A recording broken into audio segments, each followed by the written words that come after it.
Greetings from the Hester Memorial Library. Thank you for watching our videos on Primo, and this is part 3, Understanding Library Resources. In part 3, we'll look at some of our electronic resources. What is a scholarly source, the library versus Google, when to cite sources, plagiarism and academic honesty, and where to get reference help. So right now we're going to talk about what is an electronic resource. A database or a library database is a searchable electronic index of published reliable resources.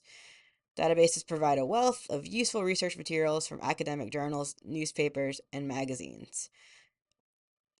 Some even include ebooks and relevant web sources and multimedia.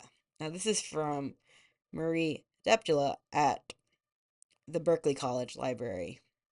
Chat help on what is a database. Databases are great because they pre-curate academic and scholarly sources for you, usually based on subject. Now, journals are scholarly collections of articles written by experts in a field that usually go through a peer-reviewed process and are published by a professional organization or an academic institution dedicated to a certain field or subject. Once upon a time, and still now, they are printed collections of articles. But now with the internet, we have a lot of these in an electronic form. And you can find out more information from the link below on identifying scholarly articles. To find a list of our electronic resources and databases, check out our online resources A to Z page, which includes both databases and journals. On Primo, it's just called Databases A to Z, and you can find it at this link. You can also search individual databases in the guide search by subject. Additionally, in our electronic resources, we have ebooks and audiobooks. Ebooks are books that are available digitally. They're usually full text of the book and can be available on various platforms. A book that is pre-recorded and read to you is an audiobook. We have availability through Overdrive, ProQuest, ebook Central, EBSCO, and more.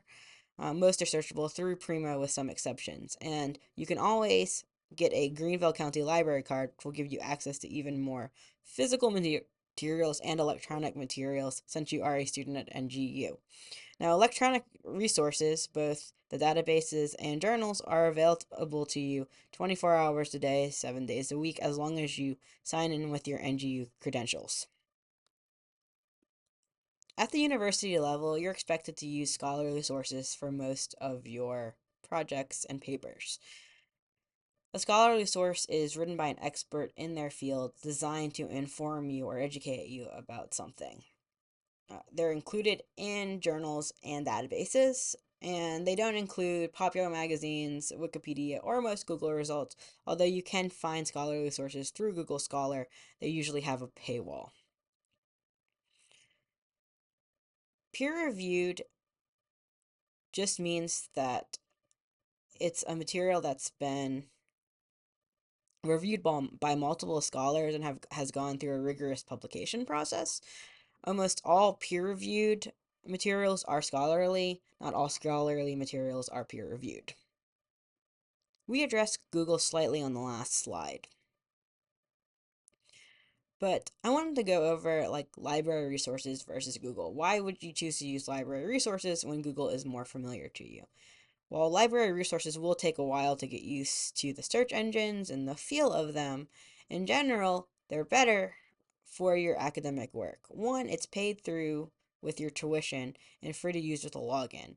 Whereas on with Google Scholar, a lot of times you come to a paywall where you have to pay for articles and materials. Never pay for an article because we can usually get you something equivalent for free or the same article. We usually have higher quality materials and materials that are meant more to educate you as opposed to sell you something on like getting rid of bugs or trying to convince you of a certain opinion. You're more likely to find scholarly materials using the library.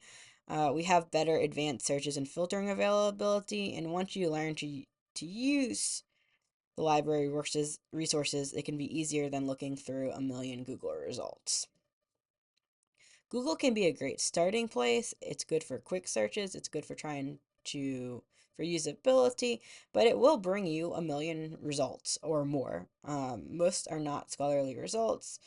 Some results can be scanned, and it's hard to confirm even if there is good materials if they're legally used or available for you to use. Finally, don't forget to cite your sources. You should cite your sources when you quote somebody, when you summarize someone else, when you paraphrase someone else. Why? Because you're using somebody's work and it's considered intellectual property. If you don't credit it, it's called plagiarism and it is stealing and cheating. So please always cite your sources. Policy at NGU with the use of AI is that it is prohibited unless you have written permission in the syllabus from your instructor. So it does depend on your individual instructor on whether you can use AI. We do have multiple citation generators in the library. Just be careful. Most of the information is correct, but you need to check for extra spaces and things. And also, don't forget, if you use it, cite it. Finally, we have reference help where we will help you with your citations and help you find things and help you work on your projects to get the best information you need for your projects and papers.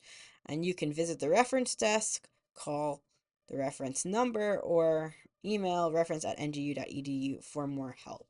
Thank you for watching this, and please take the quiz on the LibGuide.